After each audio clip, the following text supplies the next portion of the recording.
Okay, welcome back. We are ready for our top 8 matches to start. SRFS has left us, and instead I am joined by my friend Doc28. Doc, welcome. Hey, I'm so bad. Thank you for uh, letting me join you on the stream. I'm excited to cover some Expedition Top 8 action. Yeah, we are, I think, getting close to our first match. We Yeah, can. yeah, I Pretty believe. excited to see this one. Yeah, I think it's gonna be good. I'm pretty sure we got Mono Time versus Combre, if I'm not mistaken. That sounds like it'll be pretty interesting.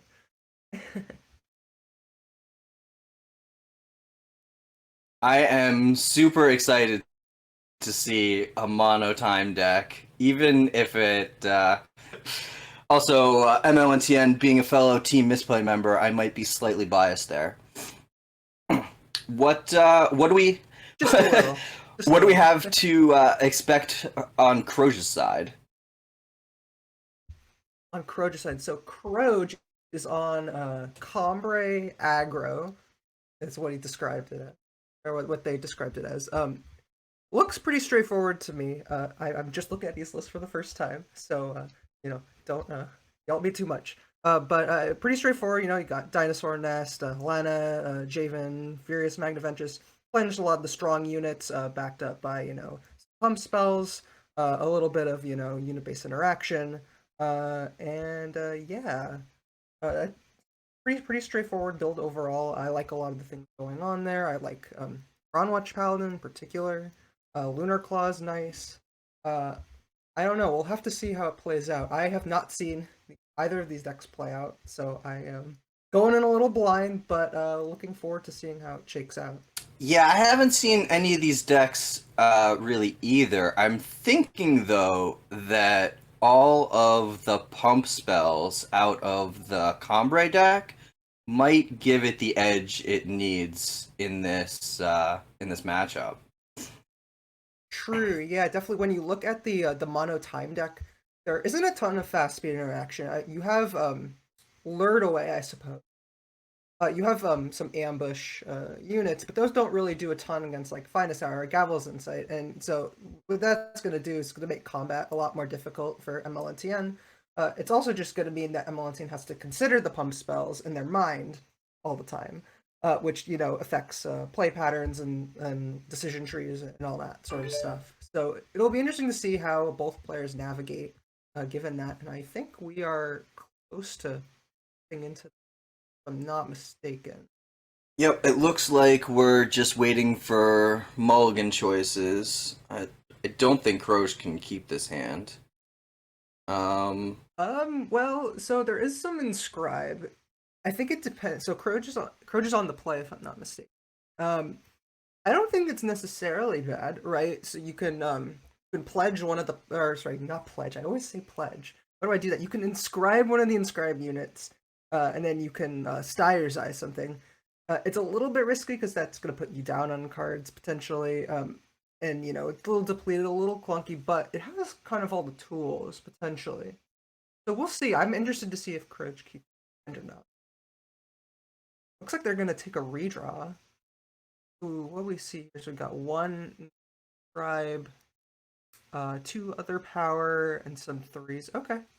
This also seems like a reasonable hand to me. Yeah, it's reasonable. It's a little slow, but we see Oh, for sure. MLNTN has actually gone down to 6, so Oh no.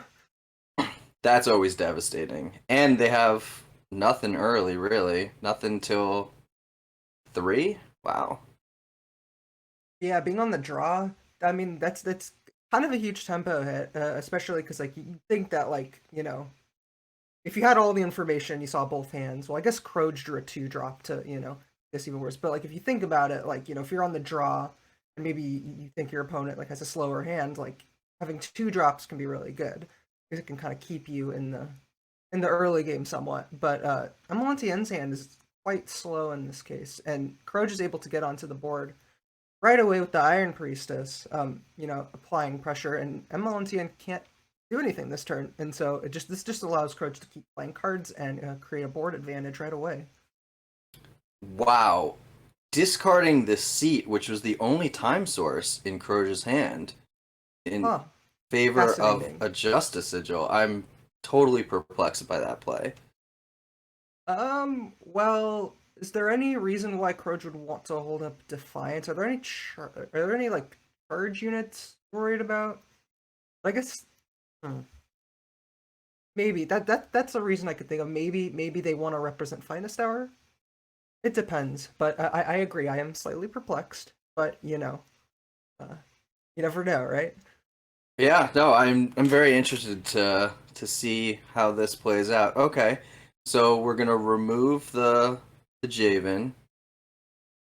We are definitely solidly in control of the board.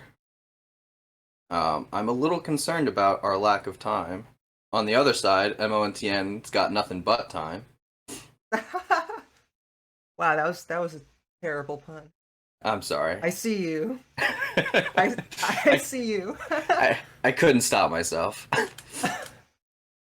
It's understandable. I get it. So we see here, so Croach on looks like they're playing Mono Justice just a little bit. Going with the double attack, which is fair. It's a free attack even without representing anything because of Valor on the Priestess. It'll be interesting to see. I wonder if mlntn will think at all about a potential Defiance.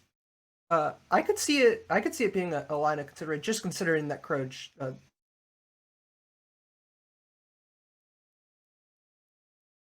Yeah, he's mlntn has a couple options here. He can Has no activate time sources Javen. and did nothing. We have to He think like can what if he? I mean, play there's four cards. Kanya and then swing with Javen to try and get a trigger. Um, but all these do kind of run into this Defiance, so not Yeah. sure.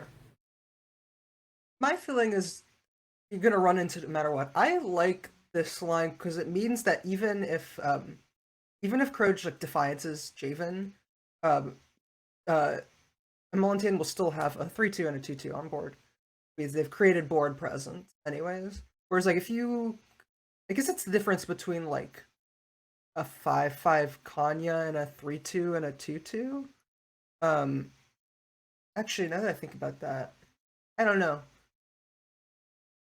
Either way, I don't know. I think attacking is probably fine. You can't really play WoW, and they choose not to. I respect that too. That makes sense. If you really value the Javen and are thinking that like drawing cards is going to be like a state in the game you're going to get to, you can just activate it and it's going to be relevant, then that makes sense.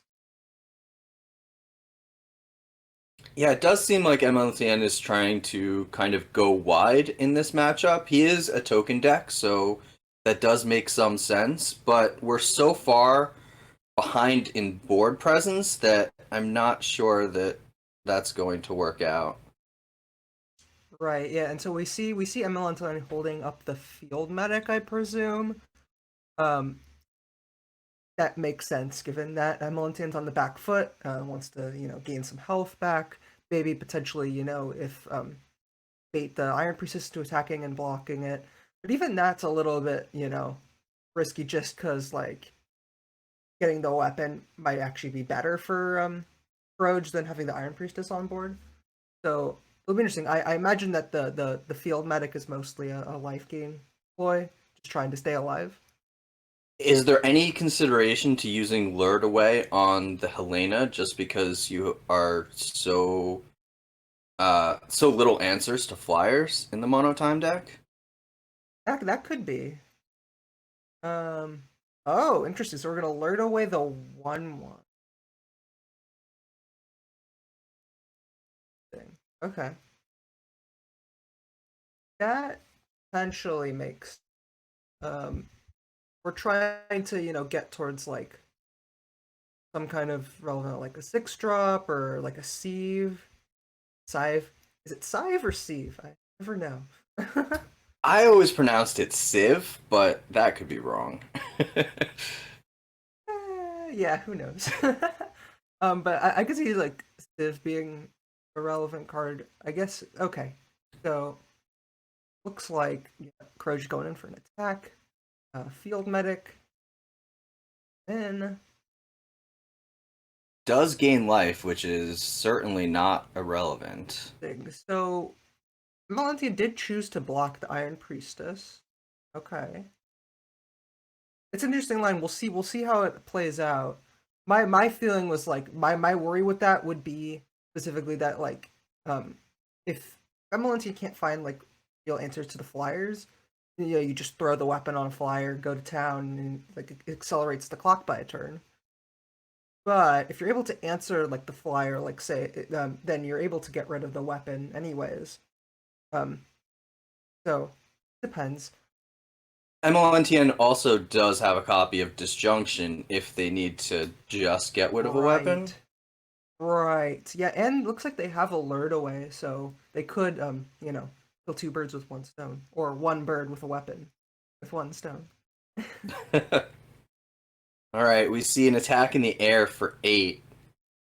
That is threatening a lot of damage, and mlntn doesn't really have a good way of interacting. Okay, so we're gonna kill the weapon with a Disjunction. Still Okay, taking so 5, though. yeah, so it's reducing it from a 2-turn clock to a 3-turn clock. If you lured away, could reduce it to a 4-turn clock, but then you're also giving your opponent 2 cards.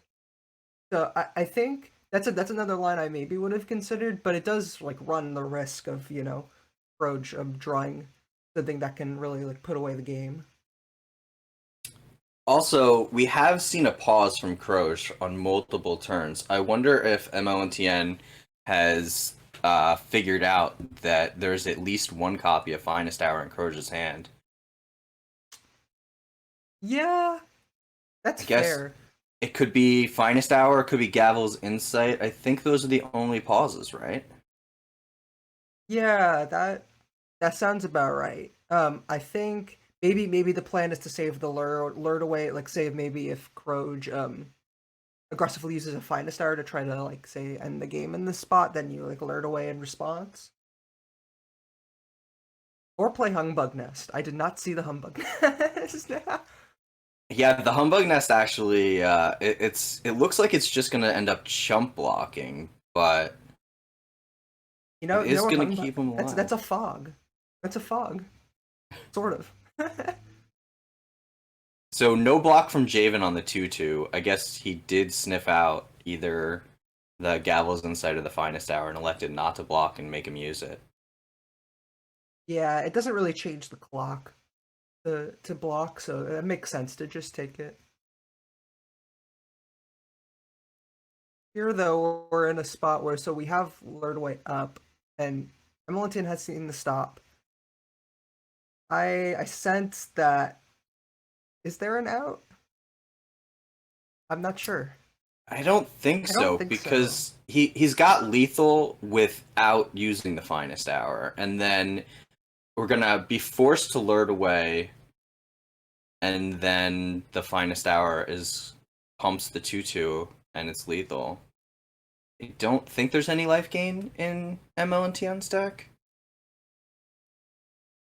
Oh, the ambush does gain life, but we don't have one here. Yeah, we would need to have enough power available for that, and looks like that's gonna get lured away. I assume Crow just lets this resolve, and then I cast the finest hour on Sire's Eyes, and that should wrap up game one. All right, and it looks like Croge takes game one, top 8 match. So that was interesting. It seemed like Flyers were actually really the key to that matchup, which I didn't necessarily expect looking at the lists before we started. I think that makes sense. Definitely, it's a characteristic of the expedition format. I remember a lot, especially playing a lot of Rakano, that there were like a lot of matchups where your flyers being able to just like go over things and like race without having to worry about blockers and things made a big difference. Like Helena did a lot of heavy lifting, and it makes sense that Helena would do a lot of heavy lifting in this matchup. If you look at mlntn's list, they have Humbug Nest, and I guess you can use Mercen's Legacy. Sieve can like try to kill some flyer, right? But overall, and there's also Lure Away. But overall, not much. not much flying action there. So it makes sense that in this situation, Helena, Steyer's Eyes, all that can really just go over um, mlntn's board. Yeah, it looks like the biggest natural flyer mlntn can make is just a 2/2 off of the Disciple or the Legacy. And so that Helena really matches up incredibly well against all of the flying threats from the time deck. Yeah, yeah, it does, and there aren't really there's only one way to actually get it off the board. And so what that means is that even if you have enough flying blockers to block it, often the Croach will have some kind of pump spell and then just blow you out, right? And so I mean, Helena is incredibly difficult to remove. So we're looking at Croge's hand here. I really like this keep. I think Helena on its own is just big game. Um, and it's nice you have a turn two play. You have things to do. This hand's excellent. Yeah, this is a far cry from game one. Kroge is fully online. He has all of his power, all of his influence, firing on all cylinders. This is going to be a tough one for MLNTN to come back from, I think. Yeah, we'll see. I mean, they have a dinosaur nest on the play, which is always fearsome. Yeah. So we know how Kroge is going to attack the matchup. If you're in MLNTN's seat, what are you looking to gain advantages? How are you looking to get around all of these flyers? Well, I mean, one of the biggest things you can do is play a turn two Dino Nest on the play. I think that's really, really important for MLNT. It's one of the best, proactive plays that MLNT can make. Um, the one issue I'm seeing here in this specific case is that MLNT is not doing a ton after the Dino Nest. If you look at their list, uh, I mean, the best play I would feel would be to see like a Javen right after. Field Medic is also not bad. Field Medic is a good attacker, generally speaking, for this sort of board. Um, so actually pretty reasonable overall. I like this. I think MLNTN needs to be aggressive, try to be proactive, especially because they're on the play and they have this Dino Nest to try to do everything they can with that. However, it's not a simple task. I mean, this Helena is going to be really hard to deal with, especially now that Amonti's using the Lurd away right here. I think one of the keys would be to try to hold Lurd away for Helena, because kind of hard to get rid of otherwise. But I understand why MLNTN wants to draw cards, do something with the unit on board that wasn't doing anything.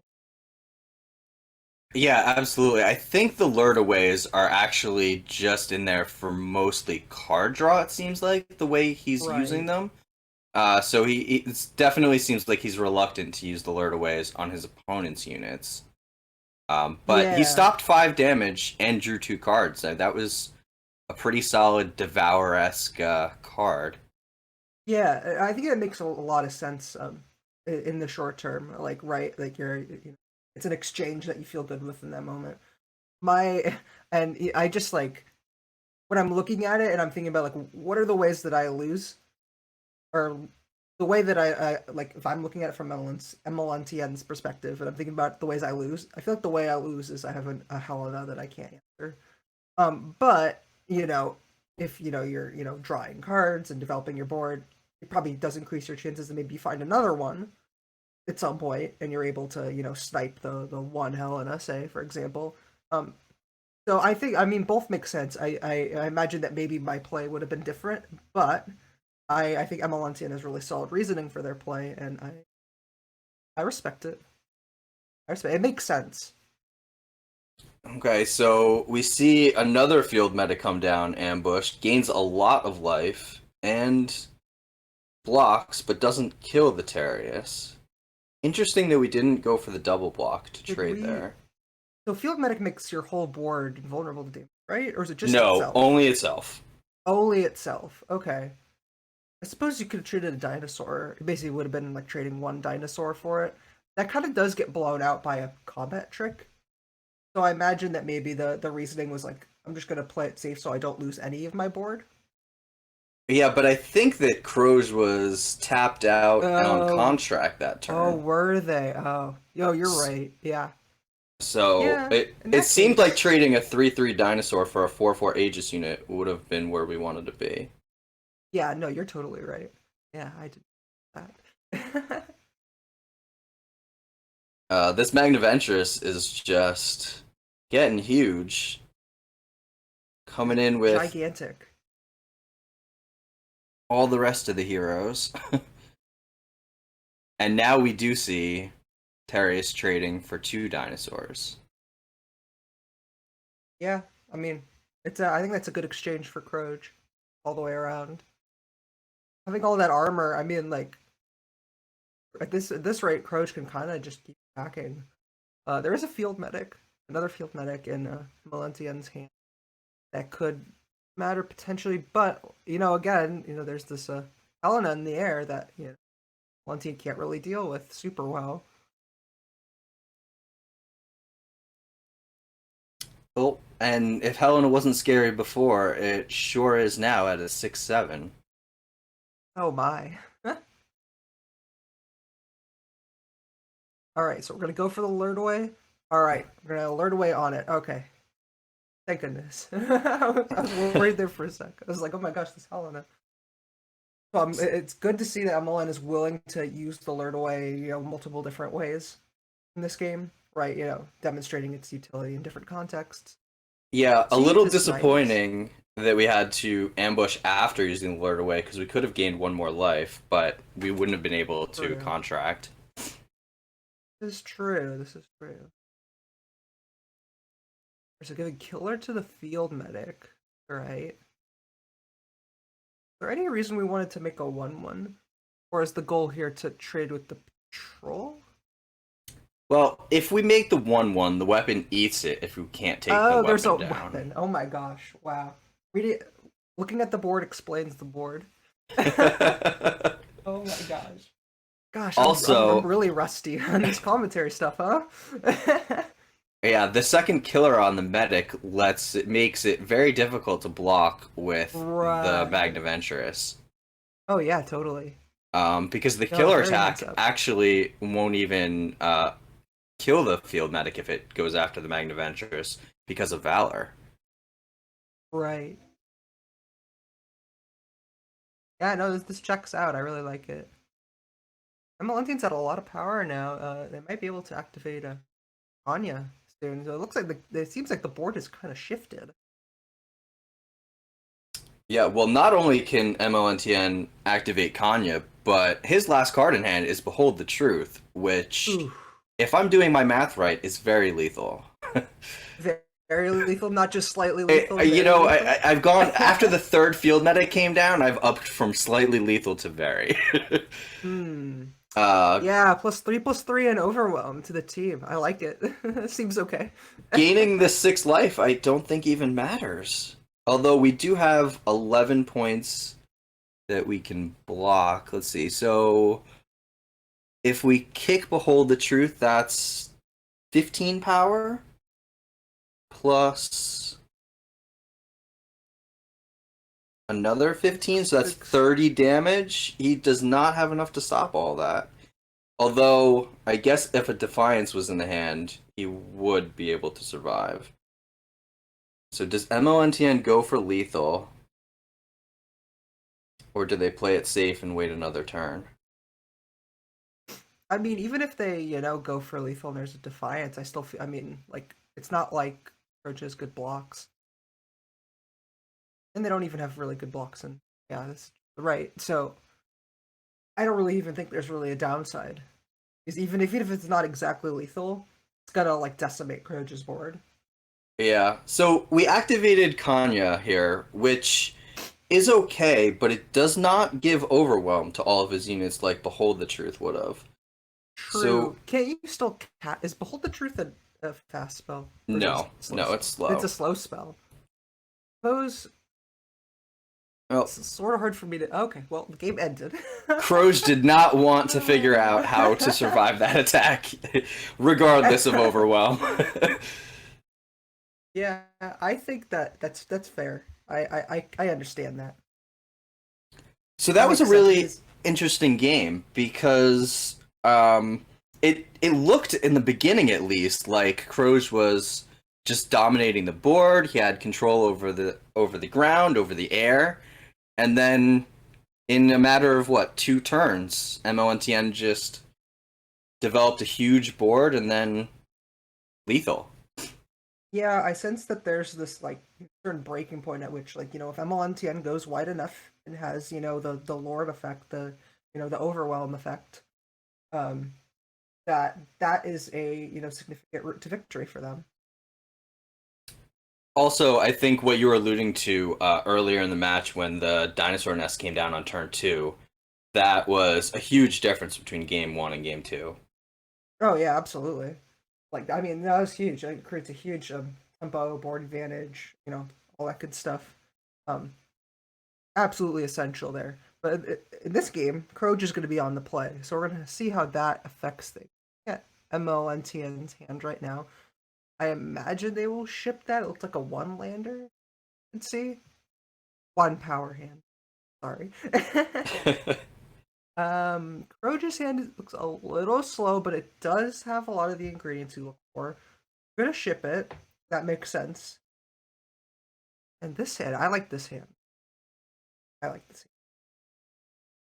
I think I actually would have been inclined to keep Kroge's first hand just because the hand. Gavel's Insight is a good way to take down the dinosaur nest, which seemed like it did a lot of work last game.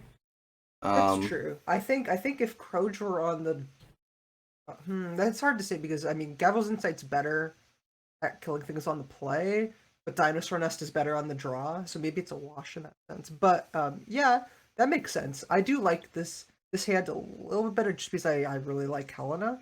But you may very well be right. The Gavel's Insight might be even more valuable depending on if MLNTN has a Dinosaur Nest. Speaking of dinosaur nest, Kroge is actually going to be the first player to develop a dinosaur nest because I don't think they have any undepleted power for this turn. Yeah, who cares about Gavel's inciting someone else's Dinosaur Nest? We could play your own first, right? Easy peasy. All right, I'm Oh, gonna go for the Helena instead. That makes interesting. sense to me. It's probably potentially a little more right. So like you play the Helena, and then you can go like Patrol plus Power next turn. I respect that. Another thing you could do is like you play Styre's Eyes and yes, but I like this a lot. Um, Helena's also very good. One thing I will say is like Helena will still be good to play at almost any stage of the game, whereas Dinosaur Nest, the longer you hold Dinosaur Nest, it gets a little more awkward. It can be a little more awkward in some cases. So we'll see how that develops. I think if we could play Dinosaur Nest next turn, I think that's still pretty reasonable. Yeah, interestingly, the dinosaur nest really wouldn't have been doing that much because these wisps could just be chumping. But the Helena Right. is just seemingly unanswerable. Yeah. Yeah. I mean that's the thing. Helena is really really hard for the modern time deck to answer. And now Croach also has a Dinosaur Nest to boot and another flyer. Oh, that's a nice scout there. You get to buff the Javen on top, and oh man, I like this. This is a really strong board presence here. Yep, for sure. Notably, the Empower is putting Troll out of range for Steve's killer.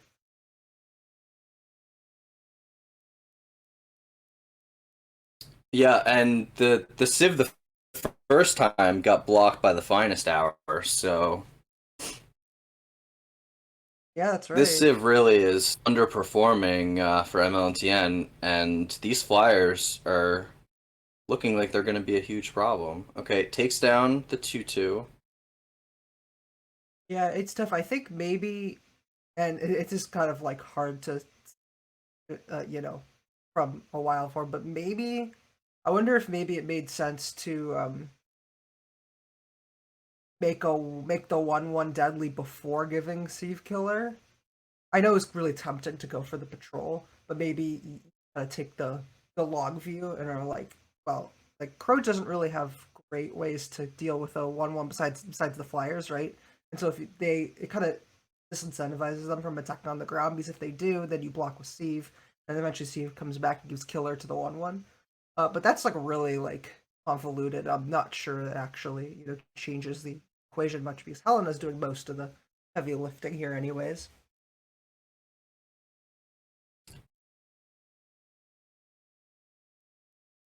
Did get a flying blocker, and save mlntn a little bit of time.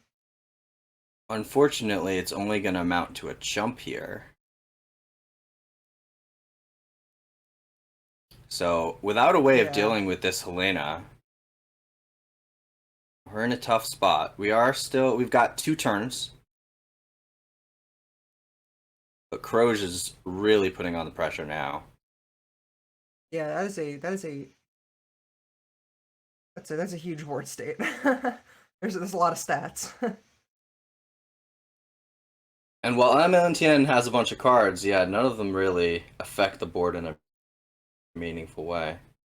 And that's it. Kroge takes it down 2-1. Well played from Kroge. Yeah, well played from both. Yeah, that was a very interesting match. It was really interesting to see those 2 decks play out. I'd never seen them play out before. Very interesting. Lots of good gameplay going on there for sure. Yeah, agreed. And it sounds like is that potentially the end of the round? Yeah, I think it is. I think that is. We're gonna take a short break back to the booth to get our top 4 matches set up, and yeah, that was another quick round. This tournament is just flying past. Yeah, do we have results for the other top 4? Anywhere? And we might.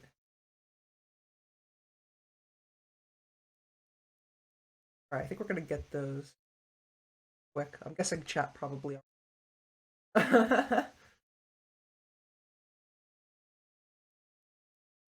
Alrighty.